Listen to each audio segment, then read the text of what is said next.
السلام عليكم ورحمة الله تعالى وبركاته ولا شيء بالكعسون له كل سنة channel كيجا مرة بقلبي فران ما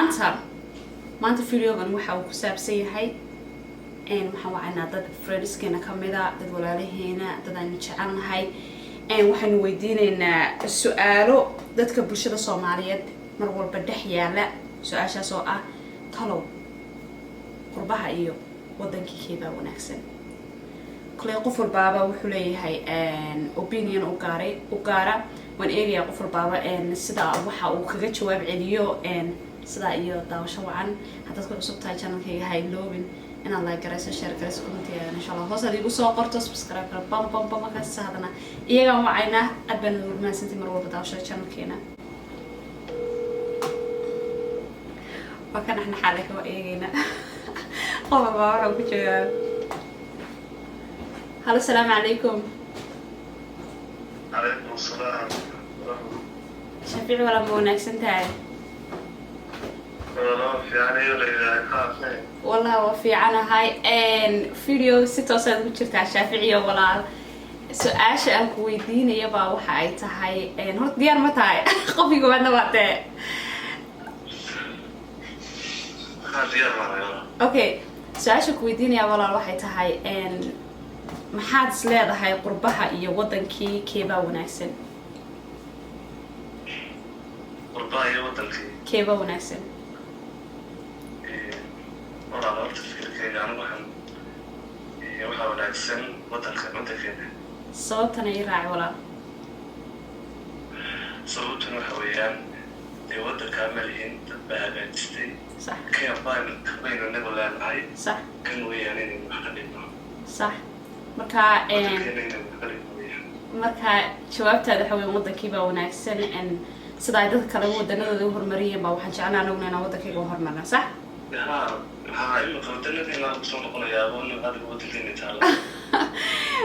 waa si wanaagsan shaaficiyo walaa soo qabanayaa dhowr qof oo kale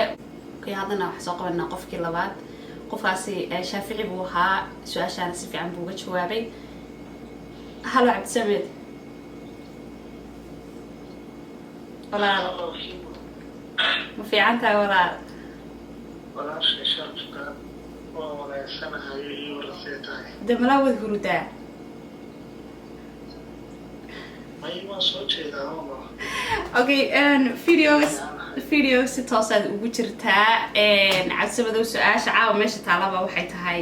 een qurbaha iyo wadankii keeba wanaagsan walaa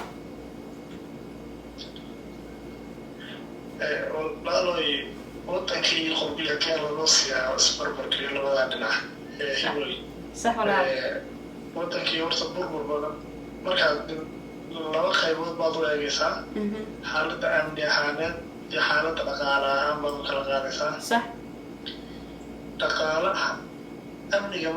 markaad u timaado dhaqaale ma yimaada haddii uunan amni jirin صح marka mar walba muhiimaddu waa amniga haddii amni jirana dhaqaaluhu ama ha yaraada ama ha badnaada waxbaa la helayaa waan gartay wadankii ama ha noqoto Soomaaliya ha noqoto ama ha noqoto Somaliland oo qaybta waqooyigeena nabadgelyadu ka jirto okay waxaa jira dowlad Somaliland iyo dowlad la'aan oo dee heerta iyo xaagaan iyo dee balaaya wax lagu kala wataa صح waa nibo maalinkii waan gartay dhaqaalaha markaa ka jira wadankaas waa mid aad u hooseeyo waa loo nolosha dadku waa mid meesha ugu hooseysa taagan weeyaan صح marka adigu cabsamado markaad u timaado qurbaha markaad u timaado qurbuhu waa meel horta qofas qurbaha dadku qurba jooga dadku tiraado qurbuhu waa wanaagsan yahay balaay akhriyaano qurbuhu waa meel xor qurbuhu waa meel sidana qurbuhu waa meel kaniya min hal qof oo wali baan arkay amaanaya qurbaha wanaagsan wixii baan arkay laakiin ilaahay ka raad noqday waxaa weydiiyaa ninka wana qurbaha way ninkan joogay maxaad ku haysaa wadankii baanu ka shaqaynaa hay jaga yaroo $3,000 uurahay haddaanu 10 sano shaqaynana hay idinkoo qurbihii joogana sanad kasta bangalo guryo waaweyn baad soo dhisaysaan haddana qurbihii balaayo meesha maxaad ku haysaan hagaagsan maadaan badaysaane meeshan maxaad ku haysaan ma dadku markaad moodaysaa in arsaaqadiini qaadayaan baan ku dhaha mawada rag badan oo garanaya marka waa si wanaagsan cabdisamed oo midkeebaad adigu doorbidi lahayd cabdisamed ahaan ma qurbaha doorbidi lahayd mise wadankii anigu qurbaha anigu qurbaha wadanka laygu aasawaagaan intaan anigu xabaalo weya wadanku kii shaax baa lagu hayaa wadankii wax allaala wax jiraay ma jirto wadanka hawa yaraatay ayaan been la isku sheegi sax markaa adigu waxaad leedahay libaax baa u taliya anigu qurbahaasaan iyo wanaagsan marka waxaad leedahay soo mari karaa soo maraya qurbaha nimanayaan marka waxaad leedahay kuwan qurbaha jooga oo naga daaya beentan faraha badan leed wadaan soo maahin beentii la iska haysta kolleydi kama dhegaysanayno iyo kama qaadanayne beentaad nagu wadaane waa sax laakiin been ruma eeg dee noo sheegaan leenahay oo dee wax laga qaadan karo dee hayni dareeno bangalooyinkan waaweynaad soo taagtaagaysaa naga daayo waxba ma yeelaan iyo bangalaan soo dhisay 10 bangalaan dhisana waa sax way cabdisamed aad baa umahadsantahay walaal aad baan ugu mahadsantahay inay kala qayb qaadatay barnaamijka aad baa walaal ku salaamay aan kusoo qaban insha allah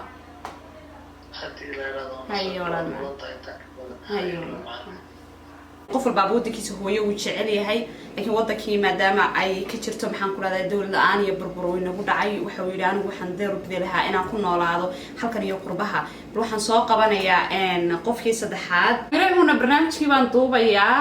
su-aashaan ku weydiinayaana waxay tahay midkeebaad is leedahay qurbaha iyo wadankii keebaa wanaagsan baad is leedahay aniga fikir ahaantayda 90% wadanka sababtana dhaqan ahaan iyo diin ahaanba sax iyo nolol ahaanba halkana ka wanaagsan baan isleeyahay marka waxaa tiri adigu waxaa fiican wadankii baa fiican sababtoo ah dee diinteenii baa lagu dhaqmayaa islaamka eedaankii baa la maqlayaa wax walbana xaggaas ku wanaagsan baa tiraada soomaan xaasil okay waa si wanaagsan dadka qaarkood waxay doorteen halka iyo qurbaha maxaad is leedahay dadka qurbaha doortay marka maxay ku doorteen wallahi waxaan sooranayaa labada nololood ee ka kala jirta waa inta badan teen waxaa lagu sheegaa inaan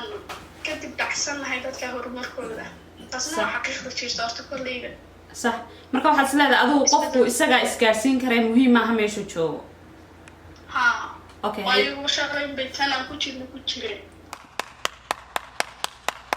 صح وفكر وناسه هنا أميري waxay dooratay wadankii waxay tiri nolol ahaan diin ahaan dhaqan ahaan si walba ahaan waxa noo wanaagsan wadankii inamadana inta badan waxay doorteen xaga iyo qurbaha balwan sii wadana haddana waxa soo qabanaya qof kale عيدرسو سؤال ku weydiinaya waa waxay tahay wadankii iyo qurbaha midkee wanaagsan sababtan waad sheegaysaa hadee sababtiga wadanka wuxuu ku fiican yahay dadka iyo milkaaga la soo martay meel mustaqbaliyada ay ka raadsanayso marka midkeed isleed uu wanaagsan yahay halo walaalo midkeed isleed uu wanaagsan qurbaha wanaagsan sababtuna qurbaha wanaagsan sababtuna waxa weeyaan nolol fiican waxaan ku ori dee waa meel aad garanaysaa kiiliso waxyaabihii asaasiyaadka ay odhan صح marka waxa door bidi lahayd qurbaha Soomaaliyeed jawaabtu waa taas halka jir okay عيدرس waxa uu dhahay anigu waxaan door bidi lahaa xaga iyo qurbaha sababtoo ah waxaad ka helaysaa qurbaha waxyaalaha aad noloshaada u baahan tahay oo dhan haddana waxaan soo qabanaa qofkii ku xigay daawasho wanaagsan Ferre waxa ku yiri su'aasha maanta meesha taalaba waxay ku leedahay qurbaha iyo wadankii midkee wanaagsan sababtana sheeg qurbaha wallahi ilaahay wadanka wanaagsan ilaahay igu yahay oo yara aniga joogna saddexeedo maxay raxmo mooyaan aniga isku raxmo wadanka wanaagsan sababtu waxa weeye mutaqaana sababtu waxa weeyaan wadankeena waa meel waa mid koobaad ee lagu oranaya xagga aniga waliba jaama صح ومدة لبعض وعمل بحول بقى سمين الشو محل الجين كل فاقن وحق الله إنها توقع عشان مويانة على قطب لآلنا يشارك صوت جيالنا وان قرتين مدة صد حالة وعمل أقولها لك إنه هبي ما عندهم بدي مثلا تصل مين يرحنا عمرنا حقيقة بيت ولا سوي واحد نقطة marka adiga jawaabtaad waxa weeye wadankii baa wanaagsan sababtaa wuxuu ku wanaagsan yahay dhaqan ahaan iyo diin ahaan adigu markaa maxaad u leedahay wadankiiba wanaagsan maadada qurbaa ku nooshahay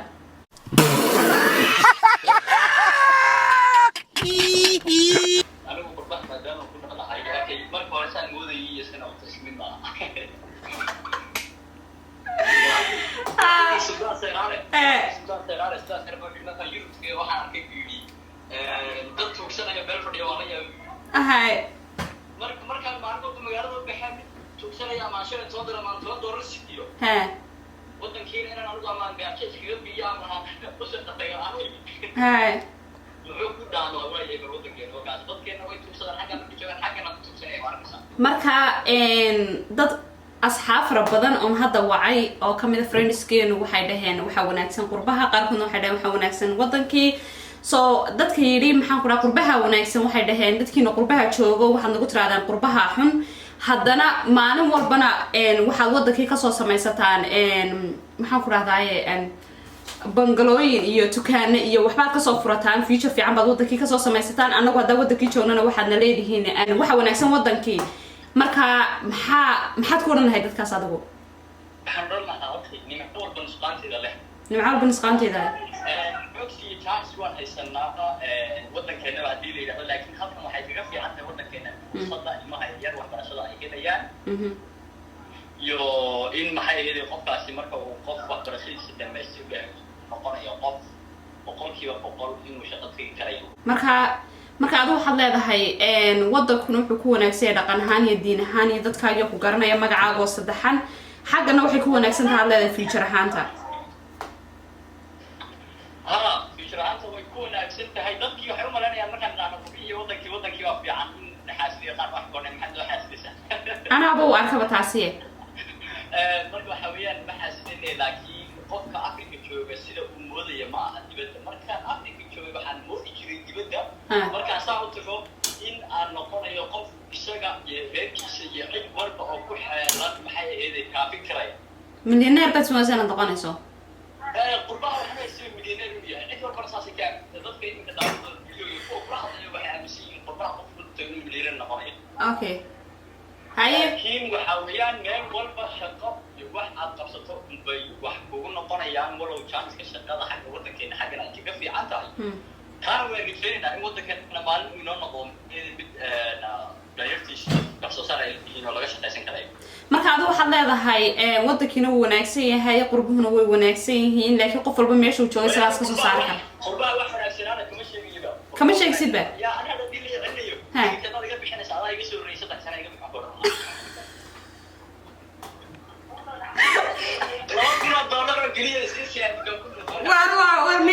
waa ku salaamo raxmaay maxaad ka odhanaysaa walaal adigu